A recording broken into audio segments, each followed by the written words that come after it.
السلام علیکم۔ ہمارے چینل اردو کرن کہانی میں خوش آمدید۔ دروازہ زور سے کھلنے کی آواز کے ساتھ ماہر اندر داخل ہوا۔ اونچا لمبا دراز قد، چوڑی جسامت، پولیس یونیفارم پہنے وہ بلا شبہ بے حد حسین لگ رہا تھا۔ سانسوں کی رفتار تیز تھی، جیسے وہ سیدھا کسی دوڑ سے آیا ہو۔ لاؤنج میں ملازمہ فرش صاف کر رہی تھی۔ اس نے چونک کر سر اٹھایا، مگر اس سے پہلے کہ وہ کچھ سمجھتی، وہ تیزی سے اس کے قریب پہنچ گیا۔ اس کی آواز میں گھبراہٹ واضح تھی۔ میری بیوی کہاں ہے؟ کیا ہوا ہے اس کو؟ چند لمحے پہلے اسے تھانے میں کال آئی تھی، محمل جینے سے گر گئی ہے۔ وہ بنا سوچے سمجھے بھاگا آیا تھا، میٹنگ بھی ادھوری چھوڑ دی تھی۔ ملازمہ نے چند لمحے اسے حیرانی سے دیکھا، جیسے اس کے الفاظ سمجھنے کی کوشش کر رہی ہو۔ پھر آہستہ سے بولی، سر، بیوی۔ یہاں پر کام کرنے والا ہر ورکر اس بات سے واقف تھا، ان دونوں کا رشتہ محض کاغذی ہے۔ بیوی لفظ ملازمہ کے لیے حیران کر دینے والا تھا۔ اس کے لہجے میں بے حد الجھن تھی، مگر ماہر نے اس کی بات خاطر خواہ نہیں لی۔ وہ جھنجھلا کر بولا، جتنا پوچھ رہا ہوں اتنا جواب دو۔ محمل کہاں ہے؟ ملازمہ نے فوراً سر جھکایا۔ سر ان کا پاؤں سیڑھیوں سے مڑ گیا تھا۔ میں نے ڈاکٹر بلایا تھا، بینڈیج ہو گئی ہے، اب کمرے میں آرام کر رہی ہیں، پہلے سے بہت بہتر ہیں، پریشانی کی کوئی بات نہیں، ڈاکٹر نے دوا بھی دے دی ہے۔ اس نے بس سر ہلایا اور بغیر ایک لمحہ ضائع کیے سیڑھیوں کی طرف بڑھ گیا۔ اس کے قدم تیز تھے، جیسے ہر سیکنڈ اس کے لیے اہم ہو۔ سیڑھیاں عبور کرتے ہوئے اس کے چہرے پر ایک عجیب بے چینی تھی۔ دروازہ کھول کر وہ کمرے میں داخل ہوا تو سامنے بیڈ پر وہ بیٹھی ہوئی تھی۔ اس نے جیسے ہی اسے دیکھا وہ فوراً اس کی طرف بڑھا اور تڑپ بھرے لہجے میں بولا، یہ کیا حرکت کی ہے تم نے؟ اندھی بن کر اتر رہی تھی زینے سے۔ میں نے پہلے بھی تمہیں منع کیا تھا، سلیپر پہن کر تم زینہ نہیں چڑھو گی، مگر تمہیں میری بات سمجھ کیوں نہیں آتی؟ فارسی زبان بولتا ہوں میں۔ اب دیکھ لو نتیجہ، کتنی زیادہ تمہیں چوٹ آئی ہے۔ اس کا انداز، اس کے لہجے میں غصہ بھی تھا اور چھپی ہوئی گھبراہٹ بھی۔ محمل نے چونک کر اسے دیکھا۔ آپ یہاں؟ آج تو آپ کی میٹنگ تھی، وہ بھی بہت زیادہ ضروری، آپ یہاں کیوں آ گئے؟ اور آپ تک خبر کس نے پہنچائی؟ وہ ایک لمحے کے لیے خاموش ہوا، پھر جھنجھلا کر بولا، تم سے زیادہ عزیز نہیں ہے وہ میٹنگ، ادھوری چھوڑ کر آیا ہوں۔ اگر یہاں سے کوئی مجھے اطلاع نہیں دیتا اور رات کو مجھے یہ سب معلوم ہوتا تو پورا گھر سر پر اٹھا لیتا اور ہر ملازم کو گھر سے نکالتا۔ اسی لیے ان لوگوں نے خبر مجھ تک پہنچائی۔ سب سے پہلے تو مجھے یہ بتاؤ، تم اندھی ہو؟ تمہیں نظر نہیں آتا کیا تمہارے لیے نقصان دہ ہے اور کیا نہیں؟ مجھے صرف اتنا بتاؤ، ہر جگہ گر کیسے جاتی ہو؟ محمل ہلکی سی طنزیہ مسکراہٹ کے ساتھ بولی، ایس پی صاحب، آپ کیوں آئے ہیں؟ آپ کی نوکری کا سوال ہے، اور یہ کون سی نئی بات ہے؟ میں تو گرتی ہی رہتی ہوں۔ آپ نے اپنی میٹنگ ادھوری کیوں چھوڑی؟ اس نے دانت بھینچے۔ میرا دماغ خراب مت کرو محمل، جو پوچھ رہا ہوں اس کا جواب دو۔ اوپر کرنے کیا گئی تھی تم؟ وہ کچھ لمحے اسے دیکھتی رہی، پھر آہستہ سے بولی، آپ میری اتنی فکر کیوں کر رہے ہیں؟ میں آپ کی سچ مچ کی بیوی نہیں ہوں، صرف ایک کاغذی نکاح ہے۔ آپ کیوں میرے لیے اتنے پریشان ہو رہے ہیں؟ اور کیوں ہوتے ہیں؟ اس کے سوال میں سیدھی چوٹ تھی، مگر ماہر نے جیسے سنا ہی نہیں۔ وہ فوراً جھک کر اس کے پاؤں کی پٹی کو دیکھنے لگا اور بے چین ہو کر بولا، کس ڈاکٹر سے بینڈیج کروائی ہے؟ کیا کہا ہے اس نے؟ وہ مسلسل اپنی بات کیے جا رہا تھا۔ محمل کی آنکھوں میں خفگی اتر آئی۔ وہ نروٹھے پن سے بولی، میں آپ کو کچھ نہیں بتاؤں گی، آپ جائیں یہاں سے، مجھے آرام کرنا ہے۔ آپ میری بات ہی نہیں سن رہے، میری ہر بات کو نظر انداز کر رہے ہیں، ہمیشہ کی طرح۔ اس نے سر اٹھا کر اسے دیکھا، اس کی آنکھوں میں سختی آ گئی۔ وہ بولا، تمہارا سارا موڈ سوئنگ ایک لمحے میں نکال دوں گا، سیدھی طرح جواب دو، اوپر کیا کرنے گئی تھی؟ اس کی سخت دھاڑ پر ایک لمحے کے لیے محمل کا پورا وجود درز اٹھا۔ کمرے میں چند لمحوں کی خاموشی پھیل گئی۔ محمل نے نظر جھکا لی، پھر دھیمی آواز میں بولی، گھبراہٹ ہو رہی تھی، اسی لیے ہوا کھانے گئی تھی، مگر جب نیچے آنے لگی تو اچانک پاؤں مڑ گیا۔ اب بہتر ہے، ڈاکٹر نے دوائیاں دے دی ہیں، وہ لے لی ہیں، کھانا بھی کھا لیا ہے، بینڈیج ہو گئی ہے، اب آرام کرنا چاہتی ہوں۔ اس نے گہری سانس لی۔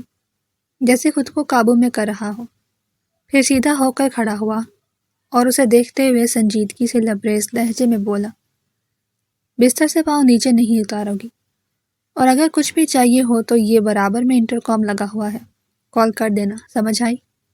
خود اٹھنے کی ضرورت نہیں۔ اس کے لہجے میں حکم تھا مگر آواز پہلے سے نرم تھی۔ محمل نے سر ہلایا اور آہستہ سے لیٹ گئی۔ وہ چند لمحے وہیں کھڑا اسے دیکھتا رہا، اس کی نظر اس کے چہرے پر ٹھہری رہی، جیسے کچھ کہنا چاہتا ہو مگر کہہ نہ پایا۔ پھر اس نے نظریں ہٹا لی اور مڑ کر دروازے کی طرف بڑھ گیا۔ دروازہ کھول کر وہ باہر نکل گیا، مگر جاتے ہوئے اس کے قدم پہلے جیسے بے قابو نہیں تھے، جیسے وہ خود کو زبردستی معمول میں لا رہا ہو۔ اور دوسری جانب کمرے کے اندر محمل آنکھیں بند کیے لیٹی تھی، مگر اس کے چہرے پر الجھن صاف دکھائی دے رہی تھی، جیسے اس کے ذہن میں اس کے سوال سے زیادہ اس کے جواب گونج رہے ہوں۔ پورا دن معمول کے مطابق بیت گیا۔ حویلی میں مکمل خاموشی چھائی ہوئی تھی۔ ہر مکین اپنے کمرے میں دبک کر بیٹھا تھا۔ آخر کو حویلی کا بڑا پوتا حویلی آیا ہوا تھا۔ وہ لاؤنج میں صوفے کے کنارے پر بیٹھا ہوا تھا، کوہنیوں کو گھٹنوں پر ٹکائے، بار بار گھڑی دیکھ رہا تھا۔ اس کے چہرے پر صاف بے چینی تھی، جیسے ہر گزرتا لمحہ اس نے مزید چڑچڑا کر رہا ہو۔ اس کے ذہن میں بار بار ایک ہی خیال آ رہا تھا، محمل اکیلی ہے، پاؤں زخمی ہے، اور وہ یہاں بیٹھا ہوا ہے۔ اس کا بس نہیں چل رہا تھا وہ اڑ کر گھر پہنچ جائے۔ ملازمین کے ذریعے اس تک خبر پہنچ رہی تھی، محمل ٹھیک ہے، اس نے کھانا کھا لیا ہے، دوا لے کر وہ سو چکی ہے، مگر اس کے باوجود اسے بہت بے چینی ہو رہی تھی۔ اس نے گہری سانس لی اور کرسی سے ٹیک لگا کر آنکھیں بند کی، مگر اگلے ہی لمحے سیدھا ہو کر بیٹھ گیا، جیسے خود کو روک نہ پایا ہو۔ آخر کہاں رہ گئے ہیں یہ لوگ؟ وہ بڑبڑایا، پھر اچانک اٹھ کھڑا ہوا۔ اس نے ایک نظر دروازے کی طرف ڈالی اور تیز قدموں سے باہر کی طرف بڑھا۔ ابھی وہ چند قدم ہی چلا تھا کہ سامنے سے سرفراز صاحب اور بنش بیگم اندر داخل ہوئی۔ اسے اس حالت میں دیکھ کر سرفراز صاحب کی پریشانی پر بل پڑ گئے۔ کہاں جا رہے ہو؟ تمہیں بلایا ہے ہم نے، اور تم بات سنے بغیر جا رہے ہو؟ یہ عزت ہے تمہاری نظر میں ماں باپ کی؟ وہ فوراً رکا، مگر اس کے چہرے پر جھنجھلاہٹ واضح تھی۔ آپ دونوں مجھے بلا کر آ ہی نہیں رہے تھے، کیا کرتا میں؟ مگر اب ٹائم گزر چکا ہے، میں اب جا رہا ہوں۔ آپ لوگوں کو کوئی فکر ہی نہیں، وقت کا احساس ہونا چاہیے۔ میں پولیس افسر ہوں، کوئی معمولی سرونٹ نہیں۔ آپ سمجھتے ہیں کہ میں ہر وقت فارغ ہوں؟ اس کے لہجے میں دبی ہوئی خفگی صاف محسوس ہو رہی تھی۔ سرفراز صاحب نے اسے غور سے دیکھا اور بے حد سنجیدگی سے بولے، تمہیں اندازہ ہے تم بات کس سے کر رہے ہو اور کس انداز میں کر رہے ہو؟ سوچ کر بولا کرو اور لہجے میں نرماہٹ پیدا کرو۔ ہم تمہارے مجرم نہیں جو اس طرح تم ہمیں ڈیل کر رہے ہو۔ اور ایک بات بتاؤ، کس بات کا اتنا غصہ بھرا ہوا ہے تم میں؟ میں تمہارا باپ ہوں، تم میرے باپ نہیں۔ مجھے یہ سمجھ نہیں آ رہا تمہیں کس چیز کی کمی ہے جو اتنا چڑچڑا ہو رہے ہو۔ دنیا جہان کی دولت تمہارے پاس ہے، گھر ہے، گاڑی ہے، بنگلہ ہے، باپ کا وسیع پیمانے پر کاروبار ہے، ایک اچھے عہدے پر فائز ہو۔ اس کے باوجود یہ کس بات کی چڑچڑاہٹ ہے؟ بتانا مجھے ذرا۔ اسے یہ باتیں بہت زیادہ تیش دلا رہی تھی، مگر وہ مٹھی بند کیے صرف برداشت کر رہا تھا۔ وہ مزید بولے، اور ایک بات بتاؤ، حویلی چھوڑ کر بنگلے میں رہنے کی ضرورت کیا ہے؟ تمہارا تھانہ یہاں سے قریب ہے اور بنگلے سے دور، اس کے باوجود تم وہاں رہ رہے ہو۔ آخر وجہ کیا ہے؟ ہم سب سے دور رہنا تمہیں بہت اچھا لگتا ہے؟ میں کچھ بولتا نہیں ہوں، تمہاری ماں شکایت نہیں کرتی، اس کا مطلب یہ نہیں کہ ہمیں برا نہیں لگتا۔ ہماری جان جلتی ہے، کبھی سوچا ہے ہم پر کیا گزرتی ہے جب ہم دوسروں کے بچوں کو ان کے ماں باپ کے ساتھ ہنستے کھیلتے دیکھتے ہیں؟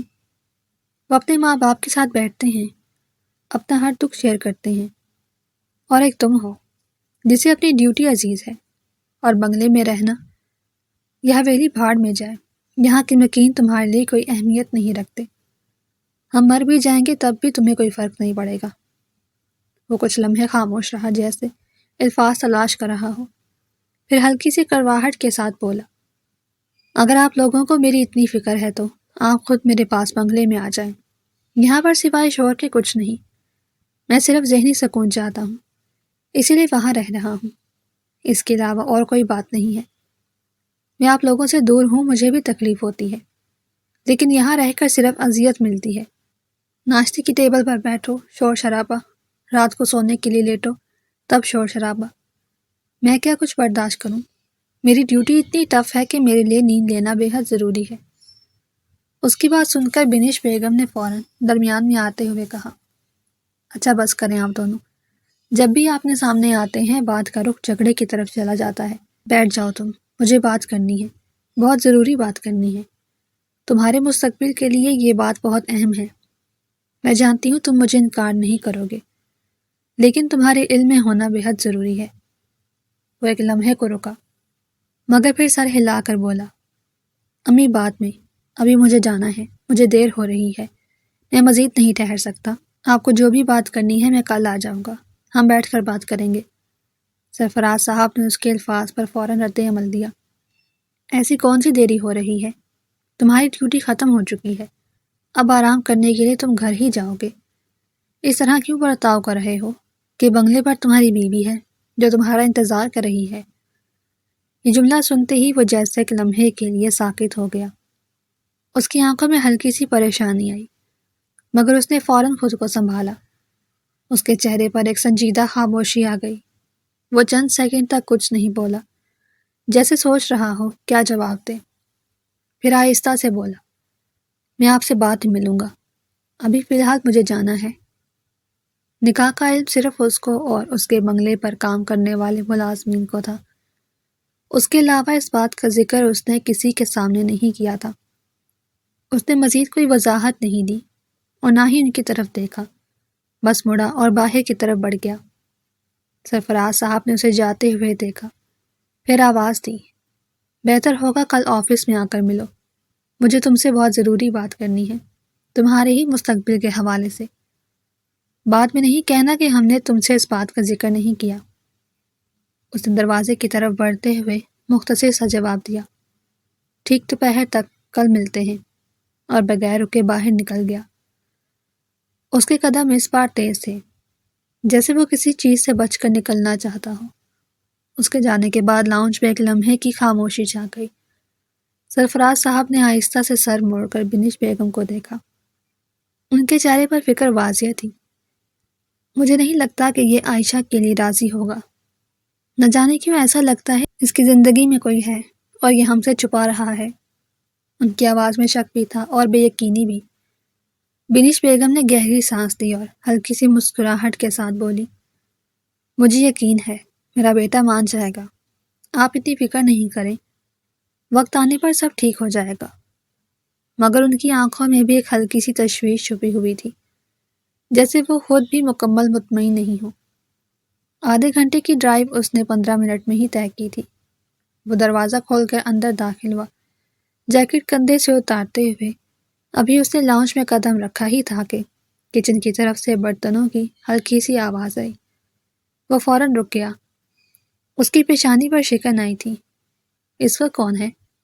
اس نے گھڑی کی طرف دیکھا، رات کے 11 بج رہے تھے۔ وہ بغیر وقت ضائع کیے سیدھا کچن کی طرف بڑھا، ہاتھ ریوالور کی طرف چلا گیا، لیکن جیسے ہی اندر داخل ہوا اس کے قدم ایک لمحے کو ٹھہر گئے۔ آنکھیں ذرا پھیل گئی تھیں۔ سامنے محمل کھڑی چولہے کے سامنے میگی بنا رہی تھی، بال ہلکے سے بکھرے ہوئے تھے اور وہ ایک ہاتھ سے چمچ ہلا رہی تھی، دوسرے سے کاؤنٹر کا سہارا لیے ہوئی تھی۔ وہ تیزی سے اس کی طرف بڑھا، دماغ خراب ہو گیا ہے تمہارا؟ میں نے کیا کہا تھا تمہیں بستر سے نہیں اٹھنا؟ تم یہاں کھڑی ہو کر یہ سب کر رہی ہو۔ اس کے لہجے میں سختی تھی جس میں واضح غصہ شامل تھا۔ محمل نے چونک کر اس کی طرف دیکھا، مگر خود کو سنبھالا اور بولی، مجھے بھوک لگ رہی تھی اور میرا پاؤں ٹوٹا نہیں، صرف موچ آئی ہے، ڈاکٹر نے ٹریٹمنٹ کر دیا ہے اور اب کافی بہتر ہے۔ اس نے جیسے بات کو ہلکا لینے کی کوشش کی، مگر وہ فوراً بولا، پھر بھی تمہیں آرام کرنا چاہیے، تمہارا ویسے بھی بہت دماغ چلنے لگا ہے لڑکی، 2 منٹ لگیں گے تمہارا دماغ درست کرنے میں۔ اس کے انداز میں وارننگ تھی۔ محمل اس کے درست لہجے پر ایک لمحے کو سہم گئی، مگر پھر اس نے ہمت کی اور بولی، ایس پی صاحب، مجھے آپ سے کچھ بات کرنی ہے۔ وہ بازو باندھ کر اس کے سامنے کھڑا ہو گیا۔ کہو، کیا ہے؟ اس کی نظریں سیدھی اس کے چہرے پر تھیں۔ محمل کچھ لمحے خاموش رہی، جیسے الفاظ ترتیب دے رہی ہو، پھر آہستہ سے بولی، میں اب یہاں سے جانا چاہتی ہوں۔ آپ نے میری بہت مدد کی ہے۔ آج کے دور میں کوئی کسی کی اتنی مدد نہیں کرتا۔ میرے اپنے خاندان نے مجھے چھوڑ دیا، گھر سے نکال دیا، مگر آپ نے مجھ سے نکاح کیا، مجھے اپنے گھر میں جگہ دی۔ میں مزید آپ پر بوجھ نہیں بننا چاہتی۔ میری دوست سے بات ہو گئی ہے، میں اس کے پاس ہاسٹل جا رہی ہوں اور جلد آپ سے طلاق لے لوں گی۔ وہ ابھی اپنی بات مکمل بھی نہیں کر پائی تھی کہ اس کی آواز کچن میں گونجی، طلاق کا اگر نام بھی لیا تو تمہارا منہ توڑ دوں گا۔ وہ ایک دم ساکت ہو گئی۔ اس کی آنکھوں میں واضح صدمہ تھا، وہ اسے گھور رہا تھا۔ تم نے نکاح کو مذاق سمجھ رکھا ہے؟ اس نے ہمت کر کے جواب دیا، نہیں، مذاق نہیں سمجھا، لیکن ڈیل کے مطابق 2 مہینے گزر گئے ہیں، میں مزید یہاں نہیں رہ سکتی۔ میرا کزن، وہ اس کی بات مکمل ہونے سے پہلے ہی تیز آواز میں بولا، اس کمبخت کا نام بھی زبان سے مت نکالنا۔ اس کا چہرہ سخت ہو گیا۔ میری عزت ہو تم، یوں ہی تمہیں باہر نکلنے نہیں دوں گا۔ اگر مزید اس طرح کی گفتگو کی تو تمہاری ٹانگیں توڑ دوں گا۔ اس کے الفاظ میں ایسی سختی تھی کہ محمل کے قدم جیسے زمین میں جم گئے۔ وہ چند لمحے اسے دیکھتی رہی، جیسے سمجھنے کی کوشش کر رہی ہو کہ یہ وہی آدمی ہے یا کوئی اور۔ وہ مزید بولا، محمل ماہر مرزا، خود کو میری ہونے کے لیے تیار کر لو۔ یہاں سے تم اب کبھی نہیں جا سکتی۔ یہ سب بند کرو اور کمرے میں جاؤ۔ محمل کے چہرے پر حیرت اور غصہ ایک ساتھ ابھرا۔ یہ کیا مذاق ہے؟ آپ کس طرح کی بات کر رہے ہیں؟ اس نے ایک قدم پیچھے ہٹتے ہوئے کہا، مگر وہ فوراً بولا، خاموش، بالکل۔ اس کا لہجہ اتنا سرد تھا کہ اس کی ٹانگیں واقعی کام گئیں۔ اس نے فوراً چولہا بند کیا اور ایک لمحے کو نظریں جھکا لی۔ وہ آگے بڑھا اور اس کا ہاتھ تھام لیا۔ گرفت مضبوط تھی مگر بے قابو نہیں۔ کمرے میں جا کر آرام کرو، یہ ملازمہ لے آئے گی۔ وہ کچھ لمحے اس کے چہرے کو دیکھتی رہی، جیسے اس کے اندر کچھ تلاش کر رہی ہو، پھر آہستہ سے اپنا ہاتھ چھڑائے بغیر مڑ گئی اور لنگڑاتے قدموں کے ساتھ کمرے کی طرف بڑھ گئی۔ اس کے قدم سست تھے مگر رک نہیں رہے تھے، اور وہ وہی کھڑا اسے جاتا ہوا دیکھ رہا تھا۔ اس کی آنکھوں میں اب بھی وہی سختی تھی، مگر اندر کہیں ایک بے چینی بھی صاف جھلک رہی تھی۔ کچھ دیر تک وہ وہیں کھڑا رہا اور پھر ملازمہ کو حکم دے کر آرام کرنے اپنے کمرے میں چلا گیا۔ یہ لڑکی اس کے ضبط کا امتحان لے رہی تھی اور وہ اپنا ضبط کھونا نہیں چاہتا تھا۔ اگلا دن معمول کی رفتار سے شروع ہوا۔ دوپہر 2 بجے وہ اپنے کام سے فارغ ہو کر اپنے باپ کے آفس پہنچ گیا۔ کیبن کے دروازے پر ہلکی سی دستک دے کر وہ اندر داخل ہوا۔ وردی میں ملبوس سیدھا چلتا ہوا وہ میز کے سامنے آیا، مختصر سلام کیا اور اجازت کا انتظار کیے بغیر کرسی کھینچ کر بیٹھ گیا۔ سامنے سرفراز صاحب بیٹھے تھے۔ ان کی نظر میں ایک لمحے کو فخر سا ابھرا۔ وعلیکم السلام، اچھے لگ رہے ہو یونیفارم میں۔ کچھ لوگے؟ چائے، کافی؟ وہ نفی میں سر ہلا کر بولا، نہیں بابا، آپ بات کر لیں، مجھے جلدی ہے، ایک ایس ایچ او سے ملنے جانا ہے۔ اس کے لہجے میں سیدھی سی بےتابی تھی۔ سرفراز صاحب نے کرسی کی پشت سے ٹیک لگائی۔ تمہاری زندگی کے حوالے سے بات کروں گا، اتنی جلدی مت مچاؤ، بیٹھ جاؤ۔ کافی لوگے یا چائے؟ ان کی بات سن کر وہ بولا، بابا پلیز بات کریں، مجھے واقعی دیر ہو رہی ہے۔ چند لمحے خاموشی رہی، جیسے وہ الفاظ ترتیب دے رہے ہوں۔ پھر انہوں نے سیدھا سوال کیا، شادی کے حوالے سے تم نے کیا سوچا ہے؟ 28 کے ہو چکے ہو، یہی وقت ہوتا ہے شادی کا۔ تمہارے باپ کے بزنس کو تم نے ہاتھ تک نہیں لگایا، نہ جائیدادوں کی طرف دیکھتے ہو، نہ زمینوں کو۔ کم از کم شادی تو کر لو۔ ایک نوکری شروع کی ہے، بس اسی میں اٹکے ہوئے ہو۔ اس نے بغیر تامل کے جواب دیا، میں اس نوکری میں بہت خوش ہوں، اور شادی کے حوالے سے ابھی میں نے کچھ نہیں سوچا، اور یہ کاروبار، یہ جائیداد، سب آپ کا ہے، میں کیوں اس پر نظر رکھوں؟ سرفراز صاحب کی پیشانی پر ہلکی سی لکیریں ابھری، میرا سب کچھ تمہارا ہے۔ تم نظر نہیں رکھو گے تو کون رکھے گا؟ وہ ہلکا سا مسکرایا۔ میرے بچے رکھ لیں گے، خرابی کیا ہے؟ اور ویسے بھی میرا نہ آپ کی جائیداد کی طرف دیکھنے کا ارادہ ہے اور نہ کاروبار سنبھالنے کا، اور اسی طرح شادی کا بھی ارادہ نہیں ہے۔ اس کے الفاظ سیدھے تھے۔ سرفراز صاحب نے گہری سانس لی۔ تمہاری ماں تمہارے لیے لڑکی پسند کر چکی ہے، عائشہ تمہاری کزن، خالہ زاد۔ اس نے فوراً بات کاٹی۔ بابا منع کر دیں، کیونکہ میں اپنی مرضی سے شادی کروں گا، اور ابھی میں شادی نہیں کرنا چاہتا۔ اس کے لہجے میں پہلے سے زیادہ سختی تھی۔ سرفراز صاحب نے اسے غور سے دیکھا۔ تمہاری ماں کی زبان خراب ہو جائے گی، وہ بہت خوش ہے۔ میں اپنی بیوی کو اداس نہیں دیکھ سکتا۔ وہ ایک لمحے کو خاموش ہوا، پھر آہستہ سے کرسی سے اٹھ کھڑا ہوا۔ اس کی نظریں سیدھی ان پر تھیں۔ تو پھر ٹھیک ہے، رات کو آپ کی بیوی کا موڈ بھی ٹھیک کرتے ہیں اور اس شادی کے مسئلے کو بھی حل کرتے ہیں۔ اس کے انداز میں ایک عجیب سا یقین تھا۔ سرفراز صاحب فوراً سیدھے ہو کر بیٹھ گئے۔ کیا مطلب ہے؟ کیا کہنا چاہتے ہو؟ وہ دروازے کی طرف مڑتے ہوئے بولا۔ بس انتظار کیجیے، رات میں ملاقات ہوتی ہے۔ اس کے قدم رکنے والے نہیں تھے۔ سرفراز صاحب نے آواز دی۔ فی الحال بیٹھ جاؤ، مجھے بات کرنی ہے تم سے۔ اس نے بغیر مڑے سر نفی میں ہلایا۔ اب جو بھی بات ہوگی رات میں ہوگی۔ اس کا لہجہ حتمی تھا۔ وہ دروازہ کھول کر باہر نکل گیا۔ دروازہ بند ہونے کی آواز کے ساتھ کمرے میں خاموشی چھا گئی۔ سرفراز صاحب کچھ لمحے اسی طرح بیٹھے رہے، پھر آہستہ سے اپنے سر پر ہاتھ رکھ لیا، جیسے ایک ساتھ کئی سوال ذہن میں گھوم رہے ہوں اور انہیں کسی ایک کا بھی جواب سمجھ نہیں آ رہا ہو۔ وہ آفس کے بعد سیدھا بنگلے پر آیا تھا۔ کمرے کے دروازے کے باہر کھڑا چند لمحے ساکت رہا، جیسے اندر جانے سے پہلے خود کو سنبھال رہا ہو۔ اس کی سانسیں معمول سے ذرا بھاری تھیں۔ اس نے گہری سانس لی اور پھر دروازہ کھول کر اندر داخل ہوا۔ نظر سیدھی سامنے گئی، جہاں محمل بیڈ کے کنارے بیٹھی اپنے پاؤں کی بینڈیج آہستہ آہستہ کھول رہی تھی۔ وہ فوراً تیزی سے اس کی طرف بڑھا۔ یہ کیا کر رہی ہو تم؟ میں ڈاکٹر کو بلاتا ہوں، وہ خود اتار دے گی۔ اس کے لہجے میں بے اختیار جلدی تھی۔ محمل نے سر اٹھا کر اسے دیکھا اور سکون سے بولی، نہیں اب درد کافی کم ہو گیا ہے۔ ڈاکٹر نے جو دوائیاں دی تھیں وہ بہت فائدہ مند تھیں، اب میں ٹھیک طرح سے چل بھی سکتی ہوں۔ اس نے ایک لمحے کو اس کے پاؤں کی طرف دیکھا، جیسے یقین کرنا چاہ رہا ہو، پھر سیدھا ہو کر بولا، تو پھر ٹھیک ہے، آج ہی تمہارے سسرال بھی چلتے ہیں۔ اس کے الفاظ سنتے ہی محمل کا ہاتھ رک گیا۔ اس نے ایک جھٹکے سے سر اٹھایا۔ کیا بولا آپ نے؟ دماغ ٹھیک ہے آپ کا؟ اس کے لہجے میں صاف حیرت اور بے یقینی تھی۔ وہ بالکل سنجیدہ کھڑا اسے دیکھ رہا تھا۔ اس میں غلط کیا ہے؟ تمہارا سسرال ہی ہے میرا گھر، میں نے کیا غلط کہا؟ محمل نے فوراً سر نفی میں ہلایا۔ ہمارا نکاح سچ مچ نہیں ہوا تھا، وہ محض ایک ڈیل تھی، اس گھر میں رہنے کے لیے۔ آپ نے خود کہا تھا 2 مہینے تک اگر مجھے یہاں رہنا ہے تو نکاح کرنا ہوگا، کیونکہ آپ بغیر رشتے کے مجھے نہیں رکھیں گے۔ اب بہتر یہی ہے کہ میں چلی جاؤں۔ اس کی آواز میں اب پہلے جیسا اعتماد نہیں تھا، مگر وہ اپنی بات پر قائم تھی۔ وہ ایک قدم اور اس کے قریب آیا۔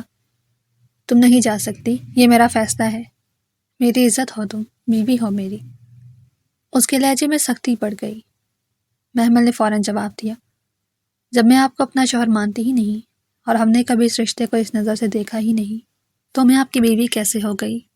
اس نے اس کی بات کاٹتے ہوئے کہا، نکاح نامہ موجود ہے میرے پاس، کوئی جھوٹا نکاح نہیں ہوا تھا، سچ میں قبول ہے کہا تھا، اور ویسے بھی اب میرے لیے تم میری عزت ہو، میرے دل میں تمہارے لیے جذبات آ گئے ہیں، میں تمہیں نہیں چھوڑ سکتا۔ اس کی آواز میں اب ایک عجیب ضد شامل ہو گئی۔ محمل کے چہرے کا رنگ بدل گیا۔ آپ یہ کیا کہہ رہے ہیں؟ اس نے دھیمی آواز میں کہا، جبکہ وہ اس کی بات نظر انداز کیے بولا، اور اگر تم نے دوبارہ ہاسٹل جانے کی بات کی تو یاد رکھنا، میرے پاس اتنا اختیار ہے کہ تمہاری دوست کو بھی اس ہاسٹل سے نکلوا دوں گا۔ تم یہی چاہتی ہو کہ وہ بھی سڑک پر آ جائے؟ اس کے الفاظ سن کر محمل چند لمحے خاموش رہ گئی، جیسے اس کے پاس جواب ختم ہو گئے ہوں۔ اس کی آنکھوں میں نمی اتر آئی تھی۔ آپ اچھا نہیں کر رہے، آپ یہ سب کیوں کر رہے ہیں؟ اس کی آواز کانپ رہی تھی۔ وہ ایک لمحے کے لیے اسے دیکھتا رہا، پھر لاپرواہی سے بولا، میری مرضی، اب تم خاموش رہو، رات کو ہم جا رہے ہیں، خود کو ذہنی طور پر تیار کر لو۔ اس نے مزید کچھ سننے کی ضرورت محسوس نہیں کی۔ وہ مڑا اور سیدھا دروازے کی طرف بڑھ گیا۔ دروازہ کھول کر باہر نکل گیا۔ اس کے قدموں کی آواز دور ہوتی گئی اور کمرے میں مکمل خاموشی رہ گئی۔ مہول کچھ لمحے ویسے ہی بیٹھی رہی، جیسے سمجھنے کی کوشش کر رہی ہو ابھی کیا ہوا ہے۔ کافی دیر تک وہ ایک غیر مرئی نقطے کو گھورتی رہی اور پھر دھیرے دھیرے ماضی کے اس حصے میں پہنچ گئی جہاں سے بربادی شروع ہوئی تھی۔ وہ اپنے ماں باپ کی اکلوتی بیٹی تھی، لیکن ایک کار ایکسیڈنٹ میں انتقال ہونے کے بعد وہ اپنے چاچو کے ذمہ آ گئی۔ کچھ دن سکون سے بیت گئے تھے، لیکن پھر وہ سب شروع ہوا جس کا اس نے خواب میں بھی تصور نہیں کیا تھا۔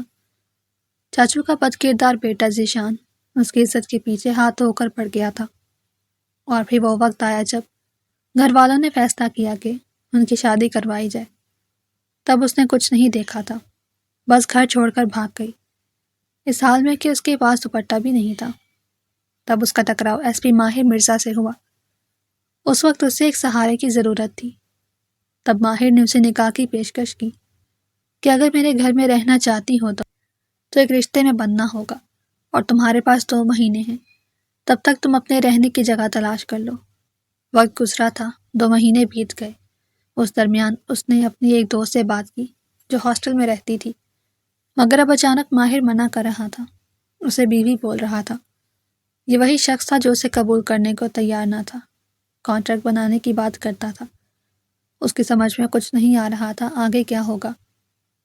وقت دھیرے دھیرے گزرتا جا رہا تھا، پورا دن معمول کے مطابق بیت گیا۔ رات کی تاریکی ہر سو پھیل چکی تھی۔ وہ اس کے لاکھوں احتجاج کے باوجود اسے حویلی لے آیا اور ہاتھ مضبوطی سے تھامے۔ وہ اسے لیے لاؤنج میں داخل ہوا تھا۔ اس کے قدم سیدھے اور پر اعتماد تھے، جبکہ محمل کی رفتار سست تھی، جیسے وہ ہر قدم پر رک جانا چاہتی ہو۔ جیسے ہی وہ دونوں اندر آئے، کمرے میں موجود سب لوگوں کی نظریں ایک ساتھ ان پر جم گئیں۔ وہ لوگ ہر طرح کے سرپرائز کے لیے تیار تھے، لیکن ماہر کے ساتھ کوئی لڑکی ہوگی کسی ایک نے بھی نہیں سوچا تھا۔ ان دونوں کو دیکھ چند لمحوں کے لیے مکمل خاموشی چھا گئی۔ سرفراز صاحب اور بنش بیگم بے اختیار اپنی جگہ سے کھڑے ہو گئے۔ ان کے چہروں پر حیرت صاف نظر آ رہی تھی۔ وہ سیدھا چلتا ہوا ان کے سامنے جا کر رک گیا۔ اس نے محمل کا ہاتھ نہیں چھوڑا، بلکہ اور مضبوطی سے تھام لیا، جبکہ محمل اتنے لوگوں کے درمیان بری طرح گھبرا گئی تھی۔ اس نے ہاتھ چھڑانے کی کوشش کی، مگر دوسری سمت پکڑ مضبوط تھی۔ ماہر نے اپنے باپ کی آنکھوں میں دیکھتے ہوئے سنجیدگی سے کہا، آپ چاہتے ہیں نا کہ میں شادی کر لوں، اپنی زندگی شروع کروں؟ میں بات کو گھما پھرا کر آپ کے سامنے پیش نہیں کروں گا، بلکہ 2 ٹوک بات کروں گا۔ میرے ساتھ موجود لڑکی اجنبی نہیں، نہ ہی میرے دوست، نہ کلیگ ہے، بلکہ اس سے ملے، یہ میری بیوی محمل ماہر مرزا ہے۔ میں نے 2 مہینے پہلے نکاح کیا تھا اور ہم دونوں بنگلے میں ایک ساتھ رہ رہے تھے۔ ان 2 مہینوں کے درمیان ہم دونوں بہت خوش رہے۔ مجھے اس لڑکی سے بے انتہا محبت ہے۔ اس کے الفاظ کمرے میں گونج رہے تھے۔ محمل نے فوراً اس کی طرف دیکھا۔ اس کے چہرے پر واضح گھبراہٹ تھی۔ وہ کچھ کہنے ہی والی تھی کہ بنش بیگم کی آواز آئی، تم جھوٹ بول رہے ہو، مذاق کر رہے ہو نا، تم ایسا نہیں کر سکتے۔ ان کے لہجے میں غصہ اور بے یقینی دونوں شامل تھے۔ وہ بالکل سنجیدہ کھڑا رہا، جانتا تھا اگر ابھی اس نے اپنی بات مکمل نہیں کی، وہ کبھی بھی ان کے سامنے سچائی بیان نہیں کر پائے گا۔ وہ ان کی آنکھوں میں دیکھتے ہوئے بولا، مجھے آپ کے جذبات کی قدر ہے، لیکن اس طرح کا مذاق کوئی نہیں کرتا، یہ حقیقت ہے۔ میں نے اپنے لیے لڑکی پسند کر لی ہے اور میں اس کے ساتھ خوش ہوں۔ بنش بیگم نے ایک قدم آگے بڑھ کر سخت لہجے میں کہا، تم پاگل ہو چکے ہو، میرے سامنے فضول باتیں کرنے کی ضرورت نہیں، ہاتھ چھوڑو اس کا، کیوں پکڑ کر کھڑے ہو؟ اس نے فوراً جواب دیا، بیوی کا ہاتھ میں سب کے سامنے پکڑ سکتا ہوں اور مجھے اس میں کوئی شرم نہیں ہے۔ اس کے الفاظ نے ماحول کو مزید بوجھل کر دیا۔ سرفراز صاحب نے ایک گہری نظر سے اسے دیکھا، یہ سب کیا ہے ماہر؟ تم میری عزت کو کیوں داؤ پر لگا رہے ہو؟ ان کی آواز میں دبا ہوا غصہ تھا۔ وہ بغیر جھجک کے بولا، بابا، میں عزت کو داؤ پر نہیں لگا رہا، میں سچ میں شادی کر چکا ہوں۔ چند لمحے کے لیے سرفراز صاحب جیسے خاموش ہو گئے۔ جیسے الفاظ ان کا ساتھ چھوڑ گئے ہوں۔ محمل کی نظریں زمین پر جھکی ہوئی تھی، اس کا ہاتھ اب بھی اس کی گرفت میں تھا۔ وہ ہلکی سی مزاحمت کر رہی تھی مگر وہ چھوڑ نہیں رہا تھا۔ پھر وہ ایک بار پھر بولا، رات بہت ہو گئی ہے، ہم آرام کرنے جا رہے ہیں، صبح بات ہوگی۔ اس کے انداز میں حتمی فیصلہ جھلک رہا تھا۔ بنش بیگم نے فوراً سخت آواز میں کہا، میں تمہیں معاف نہیں کروں گی ماہر، یہ حرکت تم نے کس کی اجازت سے کی ہے؟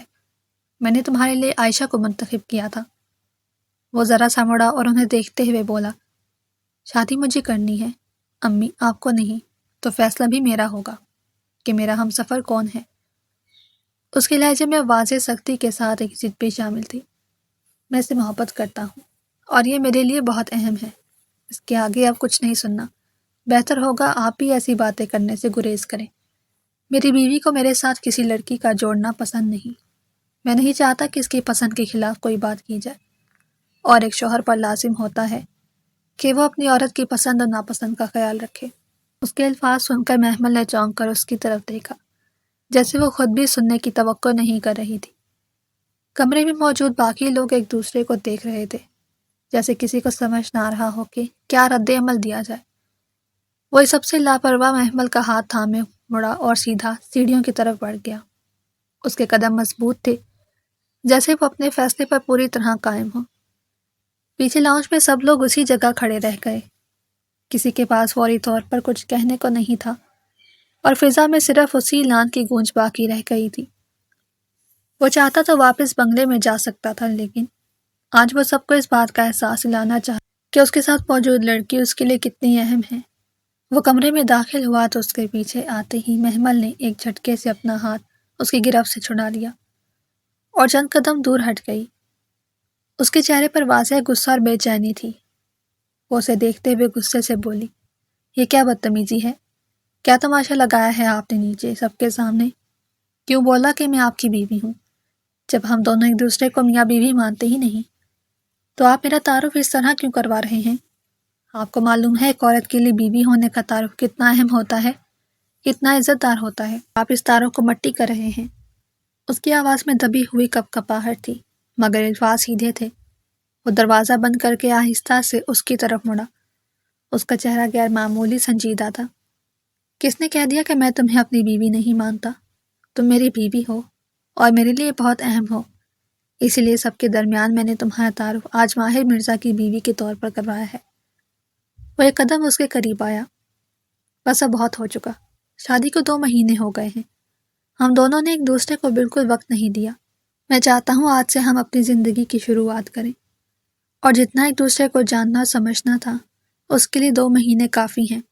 میاں بیوی کو چاہیے ایک دوسرے کے ساتھ رہیں، ایک دوسرے کی قربت میں رہیں، اس میں کوئی گناہ نہیں بلکہ ثواب ہے۔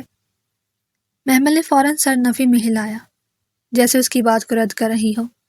آپ پاگل ہو چکے ہیں، گرمی آپ کے دماغ کو چڑھ گئی ہے۔ اس کے الفاظ تیز تھے مگر اس کے ہاتھ آپس میں جکڑے ہوئے تھے۔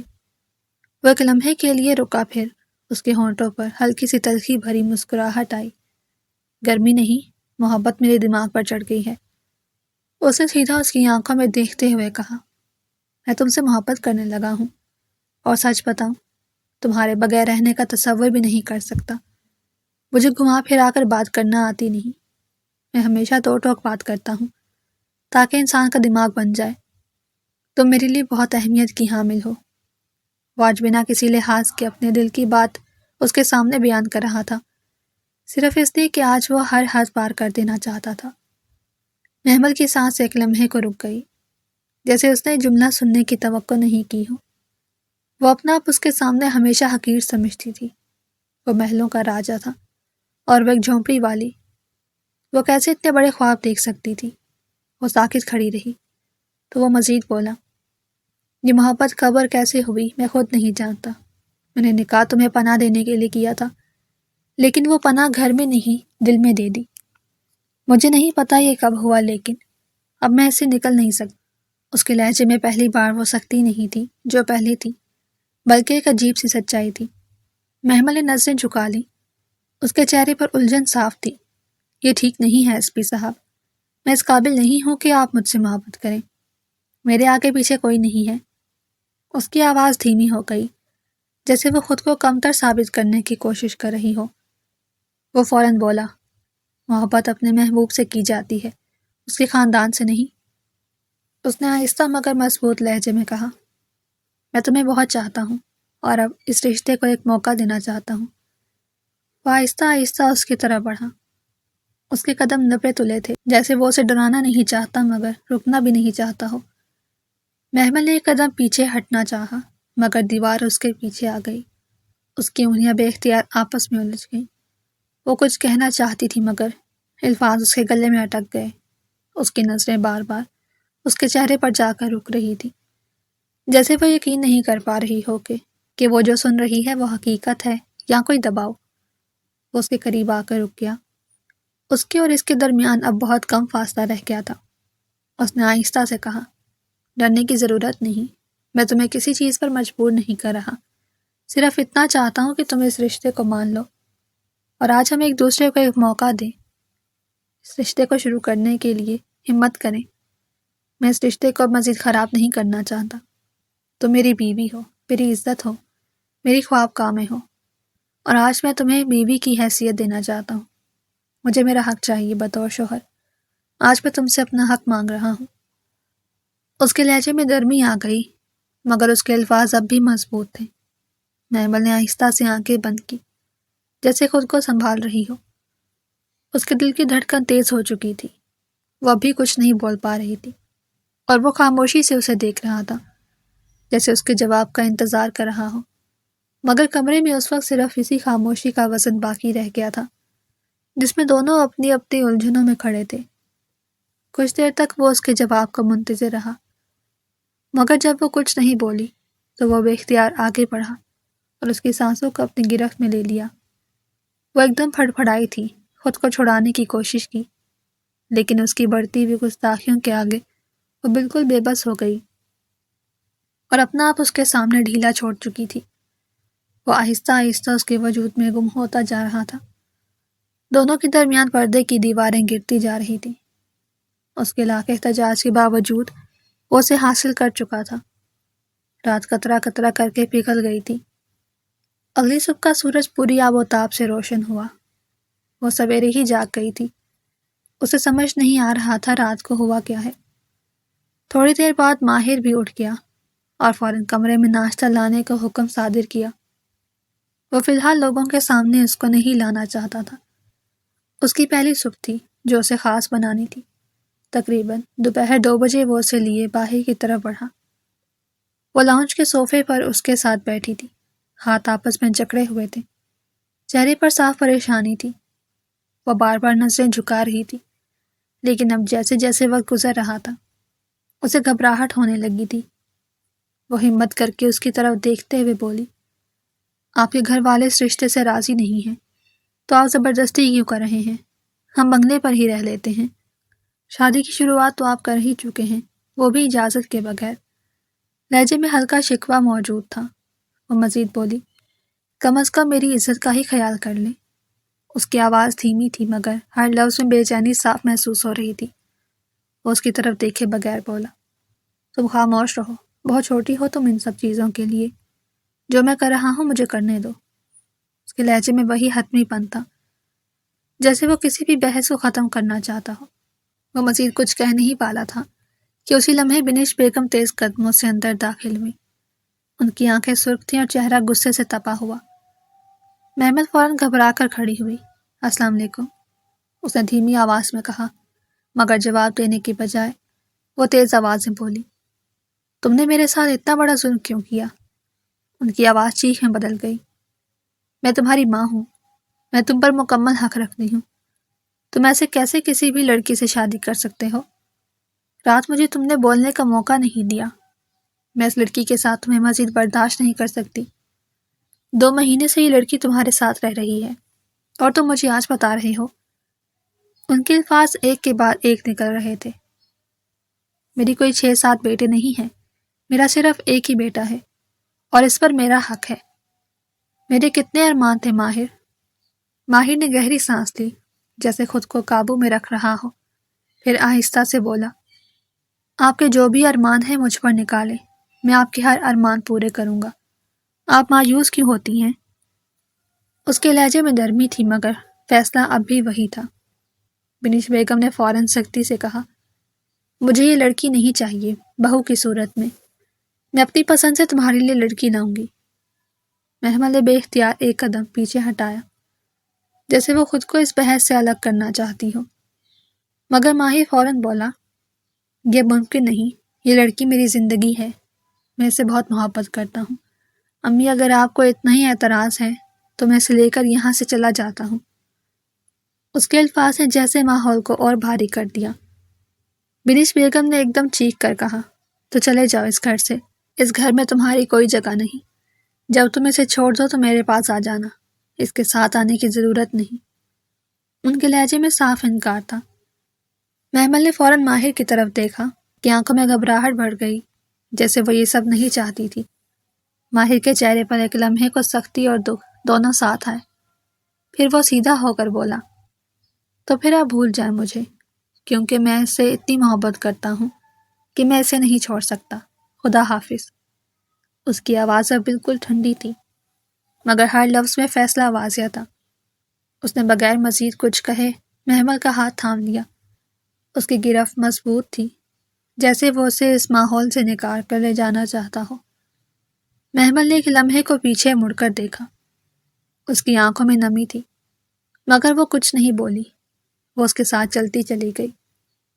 وہ سیدھا دروازے کی طرف بڑھا اور بغیر رکے باہر نکل گیا۔ لاؤنج میں بنش بیگم وہیں کھڑی رہ گئی تھی۔ ان کے چہرے پر غصے کے ساتھ ایک گہرا صدمہ بھی تھا، جیسے انہیں یقین نہ آ رہا ہو کہ ان کا بیٹا واقعی اس طرح چلا گیا ہے، اور کمرے میں باقی سب کچھ ویسے ہی ساکت رہ گیا جیسے ابھی ابھی کوئی طوفان گزر کر گیا ہو۔ وقت گزر رہا تھا۔ شام 5 بجے وہ بنگلے کے لاؤنج میں صوفے کے کنارے بیٹھی ہوئی تھی، ہاتھ گود میں رکھے ہوئے، نظریں کہیں کھوئی ہوئی تھی۔ سامنے ملازمہ خاموشی سے صفائی کر رہی تھی، مگر اس کی توجہ وہاں نہیں تھی۔ اس کے ذہن میں ایک ہی سوال بار بار گھوم رہا تھا، یہ سب اس کے ساتھ کیا ہو رہا ہے؟ وہ سمجھ نہیں پا رہی تھی کہ اسے خوش ہونا چاہیے یا خوف زدہ۔ ایک طرف وہ آدمی تھا جو اس کے لیے اپنے گھر والوں سے ٹکرا گیا تھا، اور دوسری طرف اس کا اپنا ڈر تھا جو اسے اس رشتے کو آگے بڑھانے کی ہمت نہیں دے رہا تھا۔ وہ انہی خیالوں میں گم تھی کہ اچانک دروازے کی طرف سے آواز آئی، رکو، کہاں جا رہے ہو؟ یہ چوکیدار کی آواز تھی، مگر اس کے ساتھ ہی تیز قدموں کی آہٹ لاؤنج میں داخل ہوئی۔ اس نے چونک کر سر اٹھایا اور اگلے ہی لمحے اپنی جگہ سے کھڑی ہوئی۔ سامنے ذیشان کھڑا تھا، اس کا وہ کزن جس سے اس کی شادی فکس ہوئی تھی۔ چوکیدار اس کے پیچھے پریشان کھڑا رہ گیا۔ میں نے روکا تھا مگر زبردستی اندر آ گیا، وہ ہانپتے ہوئے بولا، مگر محمل کی توجہ صرف ذیشان پر تھی۔ وہ طنزیہ مسکراہٹ کے ساتھ بولا، تو یہاں پر ہو تم، اس بڑے سے بنگلے میں عیاشی کر رہی ہو؟ اس کے الفاظ زہر کی طرح نکلے۔ محمل کے چہرے پر غصہ آ گیا، مگر اس نے خود کو سنبھالا۔ تم یہاں کیوں آئے ہو؟ چلے جاؤ یہاں سے، اگر میرا شوہر آ گیا تو تمہیں زندہ نہیں چھوڑے گا۔ اس نے واضح وارننگ دی۔ ذیشان ہنسا، تم جیسی بازارو عورت کا بھی شوہر ہے؟ وہ ابھی اپنی بات مکمل ہی کر رہا تھا کہ اچانک اس کی پشت سے ایک بھاری آواز گونجی، ہاں، اس کا بھی شوہر ہے، اور اب تمہاری وہ اچھی طرح مرمت کرے گا۔ ذیشان چونک کر پلٹا، اس کے چہرے کا رنگ ایک لمحے میں بدل گیا۔ سامنے ماہر کھڑا تھا، اس کی آنکھوں میں وہی خطرناک سکون تھا جو کسی طوفان سے پہلے ہوتا ہے۔ وہ آہستہ آہستہ اس کی طرف بڑھا۔ ذیشان پیچھے ہٹنے کی کوشش کرنے لگا، مگر اس سے پہلے ہی ماہر نے اسے کالر سے پکڑ لیا۔ تمہاری اتنی ہمت کہ تم میری بیوی سے اس زبان میں بات کرو، اسے بازارو کہو۔ اس کے الفاظ دانت پیس کر نکلے، اور اگلے ہی لمحے اس کا ہاتھ اٹھا اور ایک زوردار تھپڑ ذیشان کے چہرے پر پڑا۔ آواز پورے لاؤنج میں گونج گئی۔ ذیشان لڑکھڑا گیا تھا، مگر ماہر نے اسے سنبھلنے کا موقع نہیں دیا۔ اس نے فوراً جیب سے ہتھکڑی نکالی اور اس کے ہاتھوں میں ڈال دی۔ ایک پولیس انسپکٹر کے گھر میں زبردستی داخل ہو کر اس کی بیوی کے ساتھ بدتمیزی کرنے کے جرم میں ماہر مرزا تمہیں گرفتار کرتا ہوں۔ اس کی آواز میں مکمل اختیار تھا۔ ذیشان فوراً گھبرا گیا۔ میں صرف بات کرنے آیا تھا سر، میں جا رہا ہوں۔ اس نے خود کو چھڑانے کی کوشش کی، مگر ماہر نے گرفت مزید سخت کر دی۔ ارے ایسے کیسے؟ تم نے اور تمہاری ماں نے جتنی میری بیوی کی زندگی کو حرام کیا ہے، اب تمہاری باری ہے۔ اس کی آنکھوں میں اب صاف غصہ تھا۔ اگر میں نے تمہیں لوہے کے چنے نہ چبائے تو میرا نام ماں ہی نہیں۔ اس نے ایک جھٹکے سے اپنے ساتھ کھڑے حوالدار کی طرف دیکھا۔ اسے تھانے لے جاؤ۔ حکم صاف تھا۔ حوالدار نے فوراً اسے پکڑ لیا۔ ذیشان چیختا رہا، سر چھوڑ دیں، میں نے کچھ نہیں کیا۔ مگر کوئی اس کی سننے والا نہیں تھا۔ وہ اسے گھسیٹتے ہوئے باہر لے گئے۔ لاؤنج میں خاموشی پھیل گئی۔ محمل وہی کھڑی رہ گئی۔ اس کے چہرے پر حیرت اور خوف ایک ساتھ تھے۔ وہ ماہر کو دیکھ رہی تھی، جو اب بھی دروازے کی طرف دیکھ رہا تھا، جیسے خود کو قابو میں لا رہا ہو۔ پھر اس نے آہستہ سے نظر موڑی اور ایک لمحے کے لیے اس کی طرف دیکھا، مگر کچھ کہے بغیر وہ مڑ گیا، جیسے اس کے اندر بہت کچھ چل رہا ہو جو وہ الفاظ میں نہیں لا پا رہا تھا۔ رات کی تاریکی ہر سو پھیلی ہوئی تھی۔ رات 10 بجے وہ کمرے کا دروازہ آہستہ سے کھول کر اندر داخل ہوا۔ اس کے ہاتھ میں کھانے کی ٹرے تھی۔ چہرے پر تھکن صاف نظر آ رہی تھی، مگر آنکھوں میں وہی نرمی تھی جو ہر بار اس کے سامنے آ جاتی۔ گھر آتے ہی ملازمہ نے بتایا وہ بھوکی ہے، اس نے کچھ نہیں کھایا ہے۔ وہ سیدھا اس کی طرف بڑھا۔ محمل صوفے پر بیٹھی ہوئی تھی، دونوں ہاتھ ایک دوسرے میں جکڑے ہوئے، نظریں جھکی ہوئی، جیسے کسی گہری سوچ میں ڈوبی ہو۔ وہ اس کے برابر آ کر بیٹھ گیا اور ٹرے سامنے رکھ دی۔ وہ کچھ کہنے کے لیے لب کھولتی کہ اس نے پہلے ہی کہہ دیا، غصہ مجھ پر ہو، کھانے پر نہیں، کھانا تمہیں کھانا پڑے گا۔ اس کی آواز نرم مگر فیصلہ کن تھی۔ محمل نے سر اٹھایا، اس کی آنکھیں نم تھیں۔ آپ یہ سب تماشے کیوں کر رہے ہیں؟ کیا آپ سچ میں مجھ سے محبت کرتے ہیں؟ یا پھر یہ سب باتیں بھی باقی سب کی طرح جھوٹ ہیں؟ اس کے لہجے میں تھکن بھی تھی اور خوف بھی۔ ماہر نے ایک لمحے کے لیے اسے دیکھا، پھر آہستہ سے بولا، میں تم سے جھوٹے دعوے کیوں کروں گا؟ مجھے تم صرف اتنا بتاؤ، کیا میں نے ان 2 مہینوں میں تمہیں کوئی تکلیف دی یا تم سے کوئی فائدہ لینے کی کوشش کی ہے؟ محمل نے نظریں چرائیں۔ یہی تو سمجھ نہیں آ رہا۔ آج تک مجھے صرف رسوائی ملی ہے، ہر جگہ ٹھکرایا گیا ہے، کبھی کسی نے اتنی عزت نہیں دی، اتنی محبت نہیں دی، تو آپ بن مطلب کہ اتنی محبت کیوں جتا رہے ہیں؟ اس کی آواز ٹوٹ گئی۔ ماہر نے گہرا سانس لیا، کیونکہ تم بیوی ہو میری، اور میں تمہیں کسی احسان کے طور پر نہیں رکھ رہا۔ مجھے تمہاری معصومیت سے محبت ہے، تمہارے وجود سے نہیں، تمہاری روح سے عشق ہے۔ تم نہیں جانتی تم میرے لیے کتنی اہم ہو۔ وہ آہستہ آہستہ بول رہا تھا، جیسے ہر لفظ دل سے نکل رہا ہو۔ محمل نے بے یقینی سے اسے دیکھا۔ کیا آپ ساری زندگی ایسے رہیں گے یا پھر وقت کے ساتھ بدل جائیں گے؟ ماہر ہلکا سا مسکرایا، مگر آنکھوں میں سنجیدگی تھی۔ جب تک میری سانسیں چل رہی ہیں تب تک تو میں ایسا ہی ہوں، جب سانسیں رک جائیں گی تب کا نہیں کہہ سکتا۔ ایک لمحے کو خاموشی چھا گئی، جیسے دونوں ایک دوسرے کے الفاظ کو محسوس کر رہے ہوں۔ اگلے ہی پل محمل کے آنسو بہنے لگے۔ وہ خود کو روک نہیں سکی اور جھک کر اس کے گلے لگ گئی۔ اس کے ہاتھ اس کے کندھوں کو مضبوطی سے تھامے ہوئے تھے۔ مجھے کبھی تنہا مت چھوڑنا، میرا کوئی نہیں ہے اب آپ کے سوا۔ اس کی آواز میں وہ سچائی تھی جو دل کے سب دروازے کھول دیتی ہے۔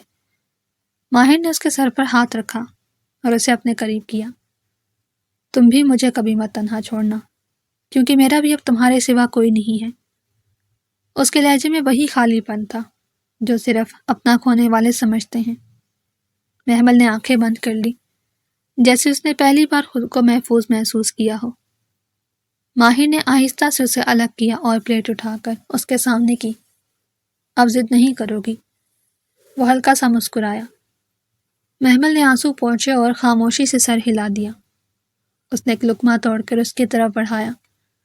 وہ ایک لمحے کے لیے رکی، پھر کھا لیا، جیسے اس نے اس کے ساتھ ایک نیا رشتہ قبول کر لیا ہو۔ کمرے میں اب کوئی الجھن نہیں تھی، نہ کوئی سوال باقی تھا، بس ایک خاموش یقین تھا کہ 2 اجنبی لوگ اب ایک دوسرے کی پناہ بن چکے ہیں۔ ماہر نے ٹرے ایک طرف رکھی اور اس کا ہاتھ تھام لیا۔ اس بار اس نے ہاتھ نہیں چھڑایا، بلکہ اس کی انگلیاں خود بخود اس کی انگلیوں میں سمٹ گئیں، جیسے وہ یہ رشتہ چھوڑنا ہی نہیں چاہتی ہو۔ اور اسی لمحے دونوں کے درمیان وہ خاموش وعدہ قائم ہو گیا جسے الفاظ کی ضرورت نہیں ہوتی۔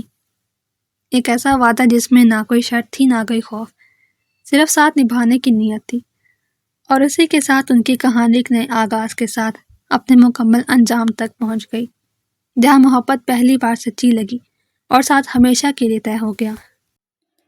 اگر آپ کو ہماری کہانی پسند آئی ہو تو چینل کو سبسکرائب، ویڈیو کو لائک اور شیئر ضرور کریں۔